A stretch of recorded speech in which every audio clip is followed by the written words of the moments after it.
যদি এই 5টি অভ্যাস থাকে আপনি সফল হবেন। সফল মানুষদের আলাদা করে তাদের দৈনন্দিন অভ্যাস। আপনি যদি সত্যি সফল হতে চান তাহলে এই 5টি অভ্যাস রপ্ত করুন, সাফল্য আসবেই। 1. সময়ের সঠিক ব্যবহার করুন। সময়ের মূল্য বোঝা সফলতার প্রথম ধাপ। 2. প্রতিদিন শেখার অভ্যাস গড়ে তুলুন। জ্ঞানী শক্তি। সফল মানুষরা প্রতিদিন নতুন কিছু শেখে। কমপক্ষে 30 মিনিট বই পড়ুন। 3. আত্মনিয়ন্ত্রণ বজায় রাখুন। নিজেকে নিয়ন্ত্রণ করতে পারাই প্রকৃত সাফল্য। 4. স্বাস্থ্যকর জীবনযাপন করুন। একটি সুস্থ মন ও শরীর ছাড়া সাফল্য সম্ভব নয়। 5. ইতিবাচক মনোভাব রাখুন। সফল ব্যক্তিরা সবসময় ইতিবাচক চিন্তা করেন।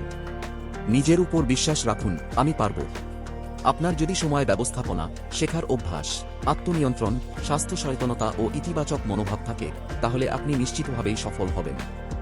আপনি কোন অভ্যাসটি সবচেয়ে গুরুত্বপূর্ণ মনে করেন? কমেন্ট করে জানান।